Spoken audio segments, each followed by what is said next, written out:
سلام على عباده الذين اصطفى أما بعد أعوذ بالله من الشيطان الرجيم بسم الله الرحمن الرحيم وذروا ظاهر الإثم وباطنه قال الله تعالى في مقام آخر من يعمل سوءا يجز به وقال الله تعالى في مقام آخر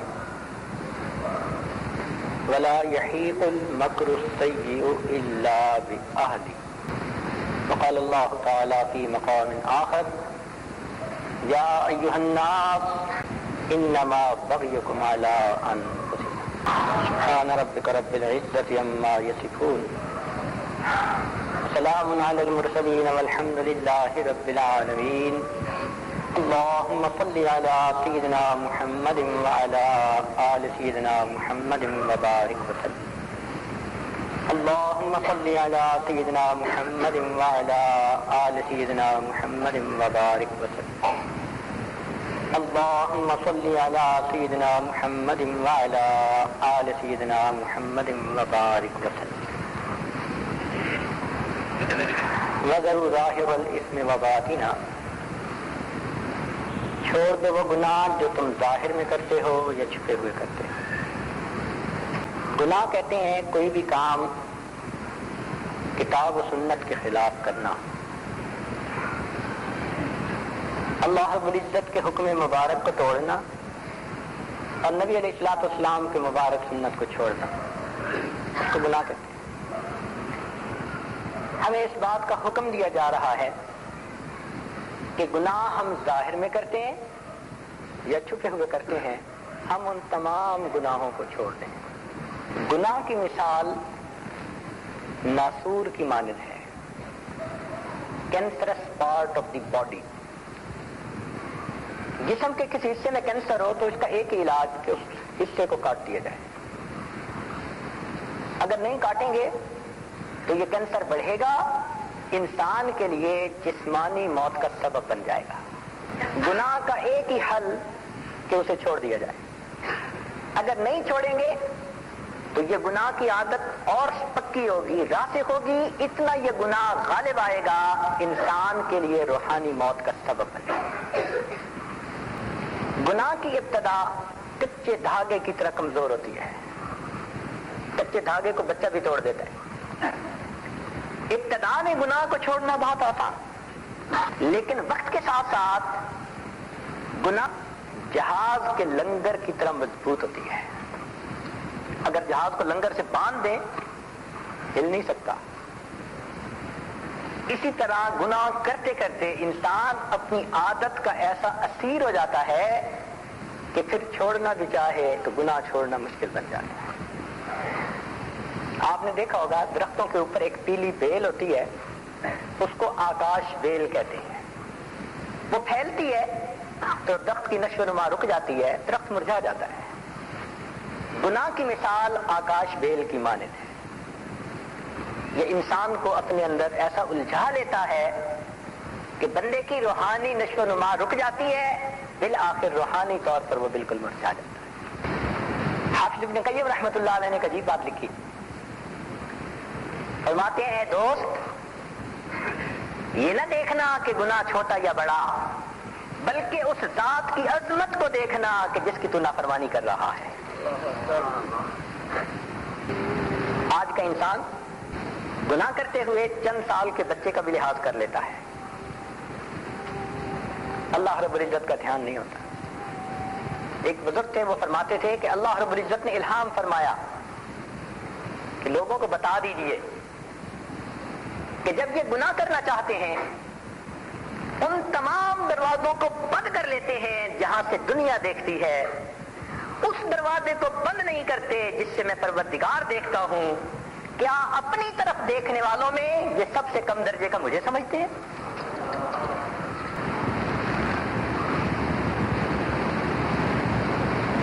تو گناہ کو چھوڑیے جو تم ظاہر میں کرتے ہو یا تم چھپے ہوئے کرتے ہو۔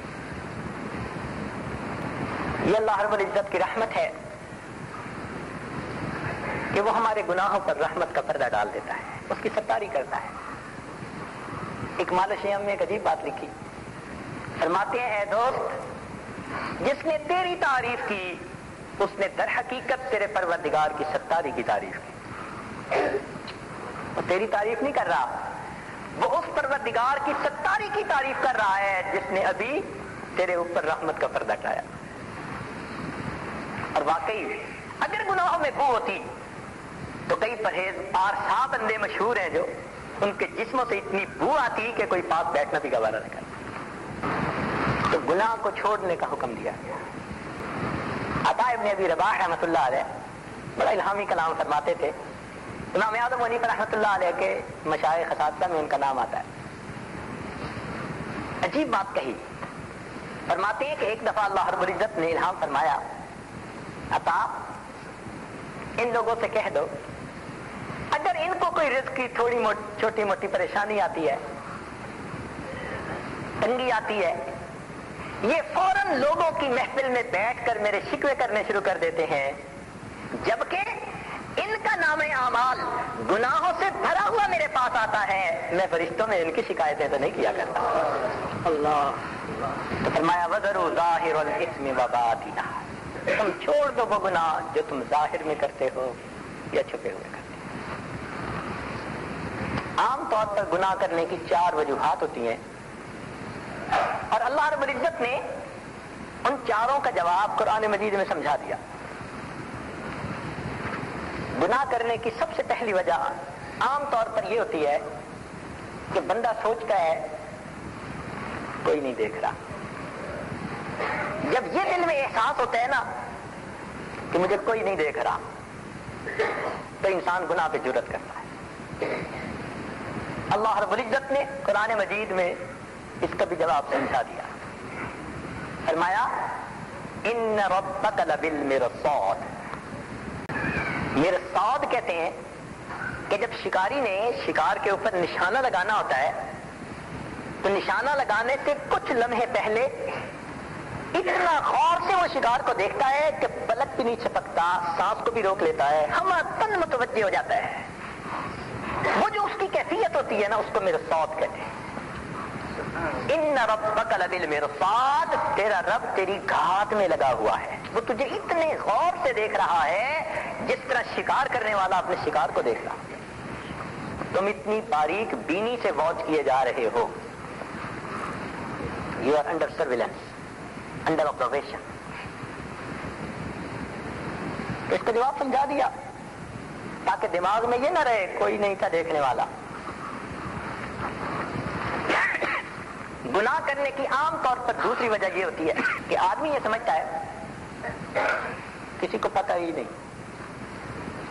میں فون پہ بات کرتا ہوں کسی کو پتہ ہی نہیں، میں نے خط لکھا کسی کو پتہ ہی نہیں، میں نے یہ اونچ نیچ کر دی ماں باپ کو پتہ ہی نہیں. تو جب یہ دل میں احساس ہوتا ہے نا کہ کسی کو پتہ ہی نہیں میں کیا کر رہا ہوں تو یہ گناہ کا سبب بنتی ہے.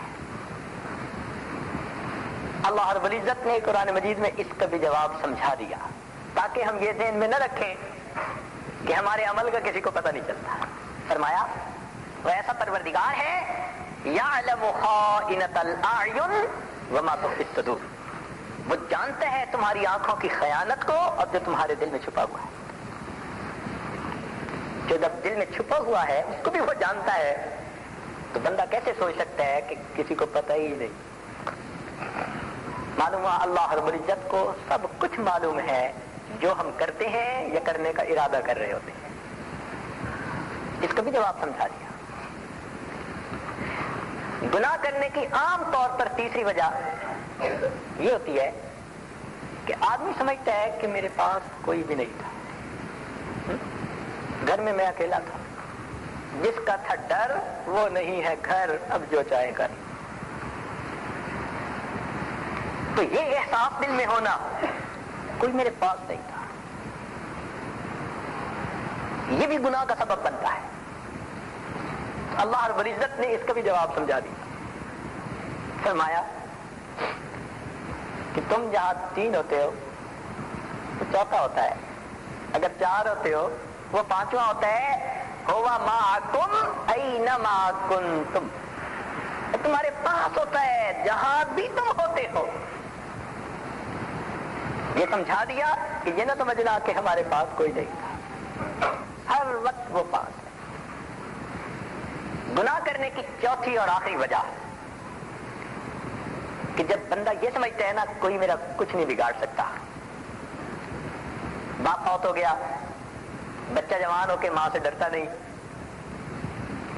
اب وہ برے کام کرتے ہیں اور نہیں ڈر، کہتے کوئی کیا کرے گا میرا، دوسروں کو کہتے تم میرا کیا بگاڑ لو گے، کوئی میرا کیا کر سکتا ہے۔ تو یہ جو الفاظ ہے نا کہ کوئی مجھے کچھ نہیں کہہ سکتا، کوئی میرا کچھ نہیں بگاڑ سکتا، یہ احساس دل میں ہونا یہ گناہ کرنے کا سبب بنتا ہے، بندہ ٹھیک بن جاتا ہے۔ اللہ رب العزت نے اس کا بھی جواب سمجھا دیا کہ کوئی یہ مت سمجھے کہ کوئی میرا کچھ نہیں بگاڑ سکتا، فرمایا کہ تمہارا معاملہ ایک ایسے پروردگار کے ساتھ ہے، ان اخذہ علیم شدید، اس کی پکڑ دردناک ہے اور بہت ہی زیادہ سخت ہے۔ فصب علیہم ربک صوت عذاب ولا یوثق وثاقہ احد،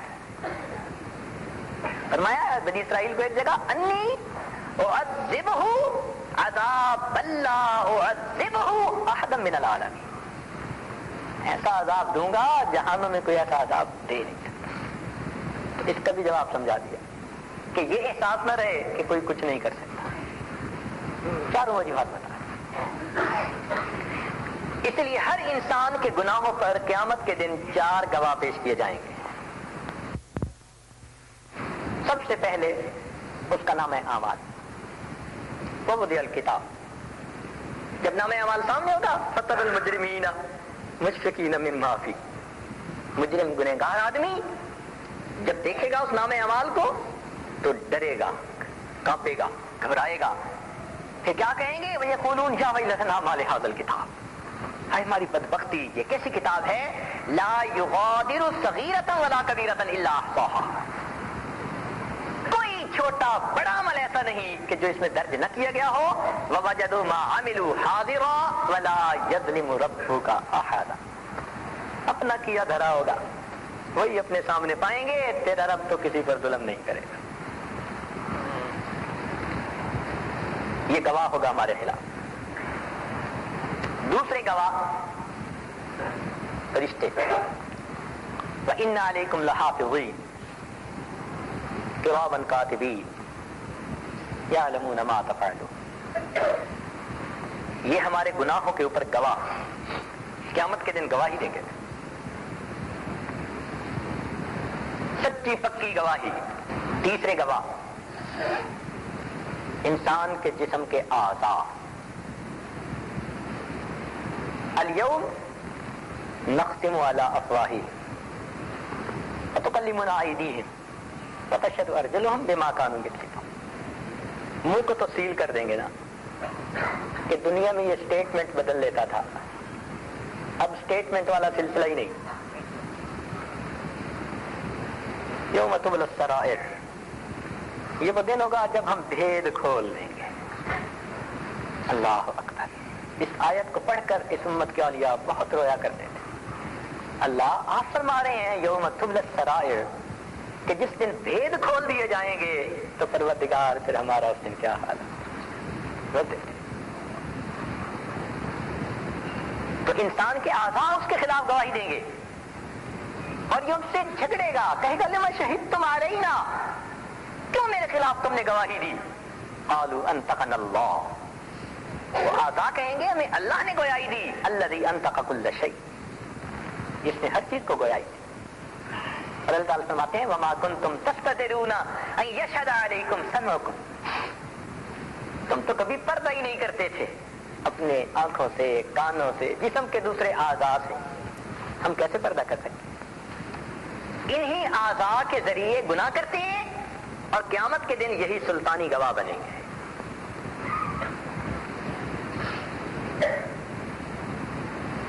اور چوتھی گواہی قیامت کے دن اللہ رب العزت کی زمین دے گی، جیسے کیمرے ہوتے ہیں نا، فوٹو لے لیتے ہیں، پریزرو کر لیتے ہیں، منظر کیچ کر لیتے ہیں. اللہ تعالیٰ کی زمین بھی منظر کیچ کر لیتی ہے، نیکی کرنے والوں کا بھی اور گناہ کرنے والوں کا.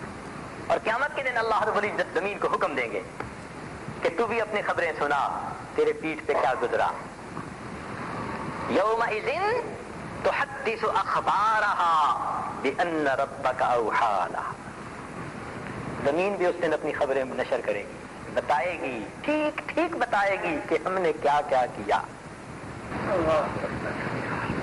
اس لیے گناہوں کا ایک ہی حل کہ انسان ان سے سچی توبہ کر کے آئندہ کے لیے نیکی کی زندگی ہو.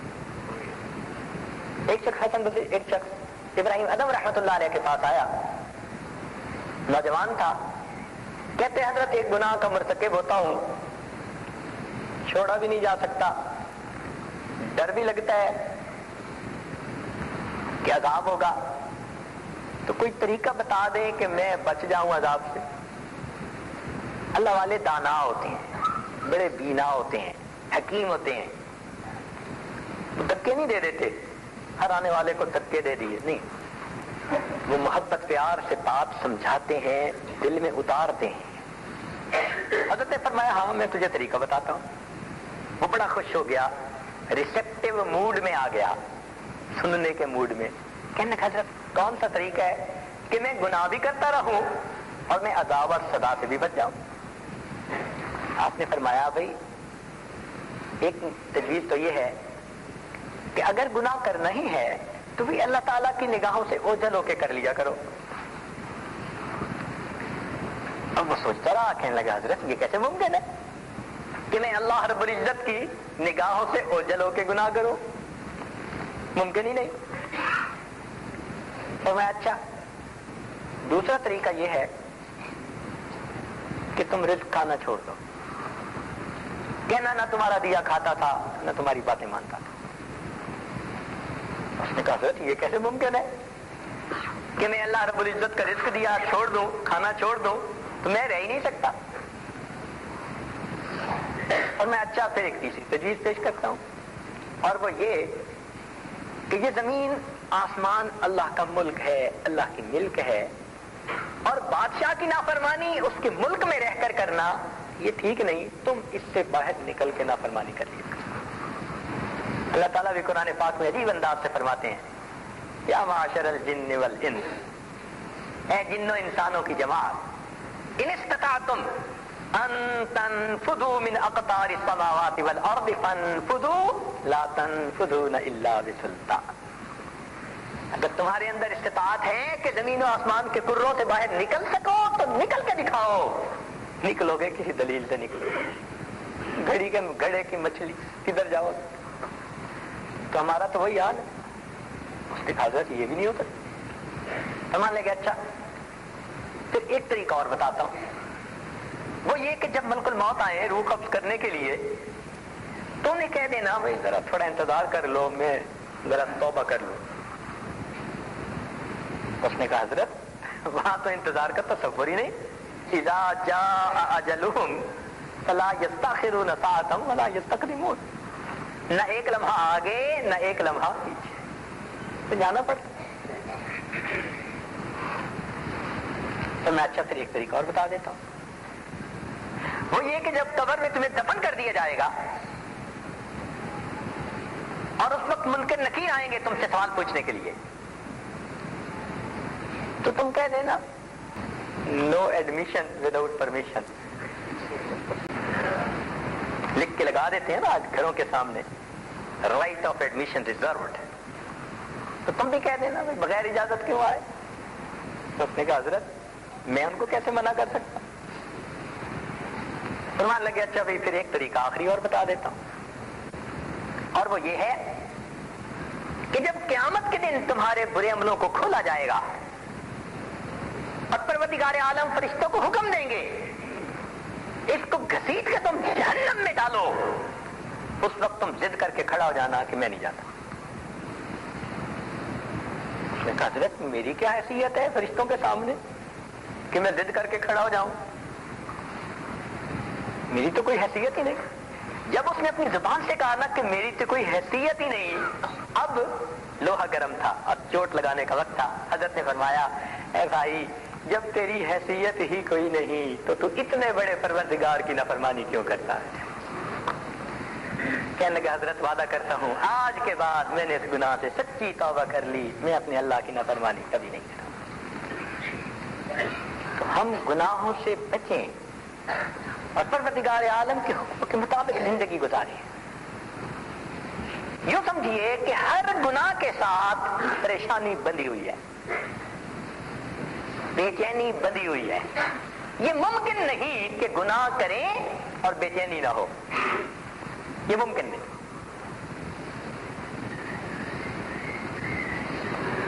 جو انسان بھی گناہ کرے گا کتنے کامیابی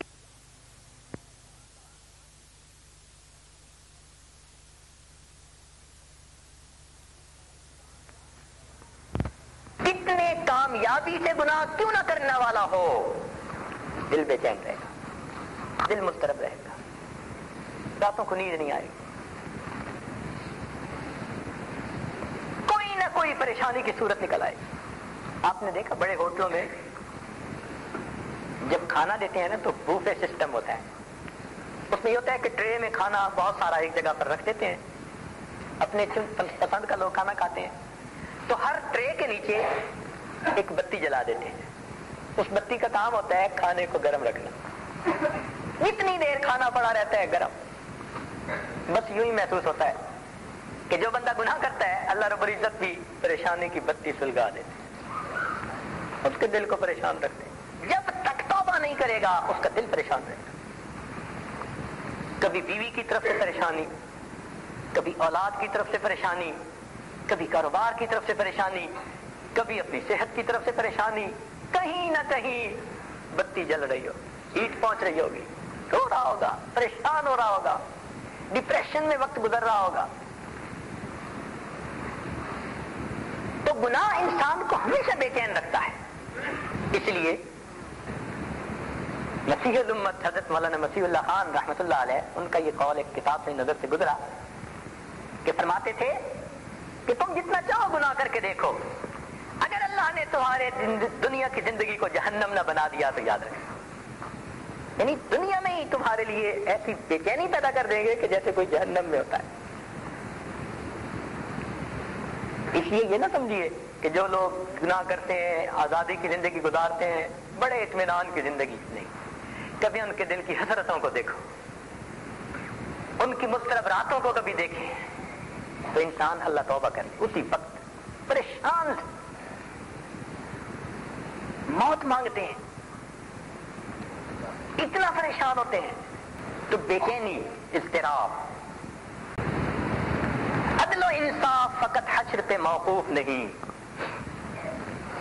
عدل و انصاف فقط حشر پہ موقوف نہیں، زندگی خود بھی گناہوں کی سزا دیتی ہے، دنیا میں بھی سزا ملتی ہے، آخرت میں تو ملنے۔ کذالک العذاب ولعذاب الآخرۃ اکبر، یہ تو دنیا کی عذاب ہے نا، اور آخرت کا عذاب تو بہت بڑا ہے۔ تو اس لیے پروردگار عالم نے حکم فرمایا وَذَرُوا ظَاهِرَ الْإِثْمِ وَبَاطِنَهُ، چھوڑ دو وہ گناہ جو تم چھپے ہوئے کرتے ہو یا تم ظاہر میں کرتے ہو۔ اور یہ بھی پکی بات ہے کہ اللہ تعالیٰ قرآن پاک میں فرماتے ہیں انما بغیکم علی انفسکم، تمہاری بغاوت تمہاری اپنی جانوں پر، وبال گناہوں کا ضرور آتا ہے اوپر۔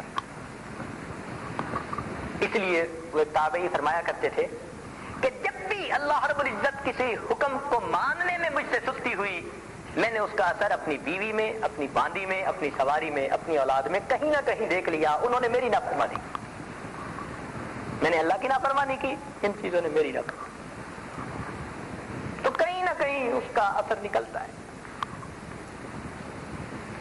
بلکہ فرمایا وَلَا يَحِيقُ الْمَكْرُ السَّيِّئُ إِلَّا بِأَهْلِهِ، جب انسان گناہ کی تدبیر دل میں رکھتا ہے، سوچ رکھتا ہے، تو یہ چیز اس کے اہل پر لوٹتی ہے۔ یہ نہ نوجوان سمجھے کہ ہم ہی غیر محرم کو میلی نظر سے دیکھتے ہیں. جی ہاں، یہ نظریں ہمارے اہل کی طرف بھی لوٹ سکتی ہیں.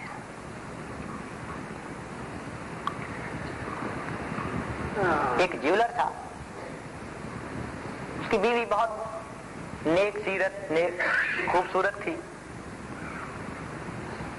ایک دن وہ اپنے کاروبار سے گھر واپس آیا تو کیا دیکھتے ہیں کہ اس کی بیوی زار و قطار رو رہی ہے. کہنے لگا کیا ہوا؟ کہنے لگی یہ ہمارا نوکر جو گھر میں 10 سال سے کام رہا ہے، چھوٹا تھا، پالا ہے، اب ذرا بڑا ہوا، یہ آج سبزی لے کے آیا اور جب مجھے دینے لگا تو اس نے میرے ہاتھ کو پکڑ کر دبایا اور مجھے اس کے اندر برا ارادہ نظر آیا. تو میں رو رہی ہوں کہ بھئی 10 سال اس کو پالا اور یہ نتیجہ ملا، اتنا نمک حرام. اس نے یہ بات کہی اور خاوند کی آنکھوں سے آنسو آ گئے. وہ حیران ہو کے پوچھنے لگی کہ آپ کیوں رو رہے ہیں؟ وہ کہنے لگا کہ یہ اس کا قصور نہیں، یہ میرا قصور ہے. آپ کا قصور کیسے؟ کہنے لگا کہ آج ایک عورت زیور خریدنے آئی تھی، اس نے چوڑیاں خریدی اور پہننا چاہتی تھی، اس نے مجھے کہا کہ پہنا دیں. میں جب اس کو پہنانے لگا تو مجھے اس کے ہاتھ خوبصورت نظر آئے، میں نے اسے شہوت کے ساتھ دبایا تھا. میرے اپنے اہل کے ساتھ یہ معاملہ نہیں آیا. اللہ رب العزت کی نافرمانی بالآخر نافرمانی ہے، اس کا اور کوئی حل نہیں سوائے اس کے کہ اس سے توبہ کر لی جائے. اور اگر کسی نے گناہوں کے ذریعے اللہ رب العزت سے جنگ شروع کی، اللہ اکبر، پھر اللہ رب العزت اس کو ایسا کر دیتے ہیں کہ دنیا میں کسی کو چہرہ دکھانے کے قابل نہیں رہتا. وَمَن يُهِنِ اللَّهُ فَمَا لَهُ مِن مُكْرِمٍ. جسے اللہ دلیل کرنے پہ آتا ہے اسے دنیا میں عزت دینے والا پھر کوئی نہیں آتا. پگڑیاں اچھل جاتی ہیں، سروں سے دوپٹے اتر جاتے ہیں، انسان گھر بیٹھے بٹھائے ذلیل ہو جاتا ہے. اللہ رب العزت نے ارشاد فرمایا وَذَرُوا ظَاهِرَ الْإِثْمِ وَبَاطِنَهُ. تم چھوڑ دو وہ گناہ جو تم ظاہر میں کرتے ہو یا چھپے ہوئے کرتے ہو. گناہوں کو چھوڑ دینا، عزم بالجزم کر لینا، اس کا نام توبہ ہے. اور اللہ رب العزت نے بھی توبہ کا دروازہ ہر وقت کھلا رکھا. باقی سب دروازے کھلتے بند ہوتے ہیں، لیکن توبہ کا دروازہ ایسا ہے کہ ہمیشہ کھلا رہتا ہے. اس لیے اس پروردگار کو اونگ بھی نہیں آتی، نیند بھی نہیں آتی. ایسا نہ ہو کوئی توبہ کرنے والا توبہ کرے کہ جی صاحب آرام فرما رہے ہیں، وہاں یہ تصور بھی نہیں. ہر گناہگار کی توبہ قبول کرنے کے لیے وہ پروردگار ہر وقت جاگتا ہے. توبہ اور استغفار، اس میں فرق ہے. استغفار کہتے ہیں کیے ہوئے گناہوں پر دل میں ندامت ہونا، افسوس ہونا، شرمندہ ہونا کہ میں نے کیوں کیا، یہ استغفار ہے. اور ان گناہوں کو آئندہ نہ کرنے کا ارادہ کرنا، اس کو توبہ کہتے ہیں. تو ہم توبہ کے ذریعے ان گناہوں کی اللہ رب العزت سے معافی مانگیں اور آئندہ نیکوکاری اور پرہیزگاری کی زندگی گزارنے کا دل میں عہد کریں. اسی لیے توبہ کرنے والا اللہ رب العزت کو بڑا محبوب ہوتا ہے. جب بھی کوئی سچی توبہ کرتا ہے اللہ رب العزت کو اتنا پیارا کہ اگر وہ خوش ہوتے ہیں اولئک یبدل اللہ سیئاتہم حسنات. اللہ تعالیٰ اگر چاہتے ہیں اس بندے کے گناہوں کو اس کی نیکیوں میں تبدیل فرما دیتے ہیں. وہ اتنے خوش ہوتے ہیں توبہ کرتے ہیں. ایک بڑے میاں جا رہے تھے، انہوں نے کچھ نوجوانوں کو دیکھا آپس میں کسی بات پہ بحث مباحثہ کر رہے تھے، دلائل چل رہے تھے. قریب سے گزرے، ایک نوجوان نے کہا کہ بڑے میاں ہم ایک بات میں آپس میں بحث مباحثہ کر رہے ہیں، آپ ہمیں ذرا بتا دیجئے کہ ہم میں سے کون ٹھیک حق پر بات کر رہا ہے. مسئلہ یہ ہے کہ ہم میں سے کچھ کہتے ہیں کہ اللہ رب العزت اس بندے سے زیادہ خوش ہوتے ہیں، اللہ رب العزت کی رحمت کی نظر اس بندے کے دل پر زیادہ ہوتی ہے جس نے کبھی گناہ کیا ہی نہیں. اور بعض کہتے ہیں کہ نہیں، جو بندہ بڑا گناہگار، بڑا ہی خطا کار تھا، پھر اس نے سچے دل سے توبہ کر لی، اب اس کے دل پر اللہ رب العزت کی خاص نظر ہوتی ہے۔ اب آپ بتائیے کہ معاملہ کیا؟ وہ کہنے لگے بچوں میں کوئی عالم تو نہیں کہ عالمانہ تحقیقی جواب دوں، ایک چیز میرے تجربے میں آئی وہ میں بتا سکتا ہوں۔ اور تجربے میں یہ بات آئی کہ میں کپڑا بناتا ہوں، لمبے لمبے دھاگے ہوتے ہیں، جب بھی کوئی دھاگا ٹوٹتا ہے میں اس کو گرا لگاتا ہوں اور پھر اس پر میں نظر رکھتا ہوں کہ یہ دھاگا پھر نہ ٹوٹ جائے۔ ممکن ہے جو بندہ گنہگار تھا، رشتہ اللہ سے ٹوٹا ہوا تھا، اب اس نے سچی توبہ کے ذریعے اللہ سے گرا باندھ لی، اب اللہ کی خاص نظر اس کے دل پر رہتی ہو، میرا بندہ پھر نہ ٹوٹ جائے۔ اللہ رب العزت اتنے قریب ہے، اتنے مہربان ہے کہ بندے کی توبہ سے اتنے خوش ہوتے ہیں۔ اس لیے ہمیں چاہیے ہم اپنے گناہوں سے سچی پکی توبہ کریں۔ وہ اتنا مہربان پروردگار کہ جب شیطان کو حکم دیا گیا فخرج منہا فإنک رجیم، نکل جا یہاں سے مردود، کہ اس نے آدم علیہ السلام کو سجدہ نہیں کیا تھا۔ اللہ رب العزت جلال کے عالم میں تھے، اس جلال کے عالم میں شیطان نے کہا رب انظرنی الی یوم یبعثون، اے اللہ مجھے قیامت تک کے لیے مہلت دے دیں۔ اس جلال کے عالم میں اس نے مانگا، پروردگار نے فرمایا انک من المنظرین، جا تجھے مہلت دے۔ علماء نے نقطہ لکھا کہ جب جلال کے عالم میں شیطان جیسے مردود نے مہلت مانگی، اللہ نے عطا فرما دی۔ اے امت محمدیہ کے غلام، تو جمال کے عالم میں اللہ سے مہلت مانگے گا، تجھے کیوں نہیں عطا فرمائے؟ جب شیطان کو مہلت مل گئی، بدبخت تھا، قسم کھا کر کہنے لگا کہ یہ آدم علیہ السلام کی وجہ سے میں دھتکارا گیا، اے اللہ میں ان کی اولاد کو بہکاؤں گا، ورخلاؤں گا، ولا تجد اکثرہم شاکرین، اے اللہ آپ دیکھیں گے ان میں سے اکثر آپ کے ناشکرے بنیں گے۔ جب اس نے قسم کھا کر کہا نا فبعزتی کا، تیری عزت کی قسم میں ان کو بہکاؤں گا، ورخلاؤں گا، تو جب اس نے عزت کی قسم کھا کر کہا تو پروردگار کی رحمت بھی جوش میں آئی۔ فرمایا او مردود، تو قسمیں کھاتا ہے، میرے بندوں کو بہکائے گا، ورغلائے گا، میرا نافرمان بنائے گا، ذرا میری بات بھی سن لے، میرے بندے بتقاضائے بشریت گناہ کرتے پھریں گے، رحمان نے بخشنے کے لیے 2 قسمیں کھائی۔ جب اللہ رب العزت توبہ قبول کرتے ہوئے نہیں تھکتا تو ہم توبہ کرتے ہوئے کیوں تھک جاتے ہیں؟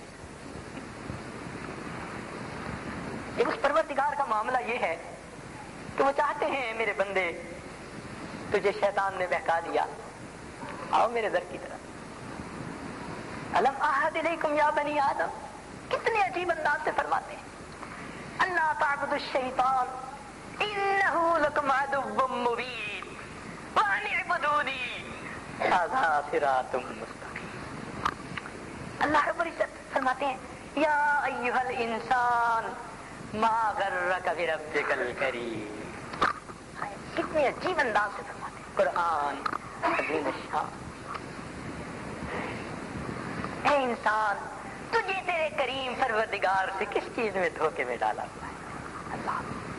اللہ رب العزت چاہتے ہیں کہ ہم توبہ کریں۔ اس لیے جب شیطان نے کہا نا میں ان کو دائیں بائیں آگے پیچھے چاروں طرف سے بہکاؤں گا، تو فرشتے متعجب ہوئے کہ اس نے کیا بات کر دی۔ اللہ رب العزت نے ارشاد فرمایا میرے فرشتوں حیران ہونے کی ضرورت نہیں، اللہ جب یہ دائیں بائیں آگے پیچھے چاروں طرف سے بہکائے گا تو لوگ تو اس کے پھندے میں آ جائیں گے۔ اللہ تعالیٰ نے فرمایا کہ اس نے 4 سمتوں کا تذکرہ تو کیا، 2 سمتیں بھول گیا، ایک اوپر کی سمت، ایک نیچے کی سمت۔ لہذا میرا گناہگار بندہ جب اپنے گناہوں پہ نادم اور شرمندہ ہو کر دل میں پکا عہد کرنے کے لیے میرے در پر آئے گا اور اپنے ہاتھ اٹھائے گا، کیونکہ ہاتھ اوپر کی سمت کو اٹھیں گے، شیطان اثر انداز نہیں ہو سکتا، میرے بندے کے ہاتھ نیچے نہیں جائیں گے، میں اس سے پہلے اس کے گناہوں کو معاف فرما دوں گا۔ اور اگر میرا بندہ سجدے میں اپنا سر ڈال دے گا، کیونکہ سر نیچے کی سمت کو جھکے گا، اور نیچے کی سمت شیطان اثر انداز ہو نہیں سکتا، میرا بندہ سر نہیں اٹھائے گا، میں اس سے پہلے اس کے گناہوں کو معاف فرما دوں گا۔ اب سمتیں کھلی ہیں، ہم ہاتھ اٹھا کے دعائیں مانگیں، پروردگار عطا فرمائیں گے، سجدے میں سر رکھ کے معافی مانگیں، پروردگار مہربانی فرمائے۔ وہ بڑے قریب ہیں. دنیا کا دستور ہے امپورٹڈ چیز کو زیادہ دام دے کے خریدا جاتا ہے, زیادہ دام دے کے خرید لیتے ہیں. کہتے ہیں کہ جی کم یاد ہے, تھوڑی ملتی ہے, اس لیے ہم نے زیادہ دام دے کے خرید لیا. تو جب دنیا کا یہ دستور ہے کہ امپورٹڈ چیز کو زیادہ دام دے کے خرید لیتے ہیں, تو گناہگار بندے کے آنسوؤں کو جب فرشتے عرش سے اوپر لے جاتے ہیں, اس جہان کے لیے بھی یہ امپورٹڈ چیز کی مانند ہے. پھر پروردگار بھی اس گناہگار بندے کے ندامت کے آنسوؤں کو ہیرے اور موتیوں کا بھاؤ لگا کے خرید لیتے. موتی سمجھ کے شان کریمی نے چن لیے, قطرے جو تھے میرے عرقے نفاذ. اس لیے تو فرمایا کہ دو قطرے مجھے بڑے محبوب ہیں, ایک شہید کے جسم سے نکلنے والا خون کا قطرہ اور ایک گنہگار بندے کی آنکھوں سے نکلنے والا آنسوؤں کا قطرہ. یہاں حدیث کے شارحین نے عجیب نقطہ لکھا. وہ فرماتے ہیں کہ اندازہ کرو گنہگار بندے کے ندامت کے آنسوؤں کی کتنی قیمت بڑھائی کہ شہید کے خون کے ساتھ اس کو اکٹھا کر دیا. اللہ اکبر, اللہ اکبر. پروردگار بڑے خوش ہوتے ہیں جب کوئی بندہ گناہوں سے توبہ کر کے نیکوکاری پرہیزگاری کی زندگی گزارنے کے دل میں عہد اور ارادہ کرتا ہے. وہ بڑے مہربان آقا ہے.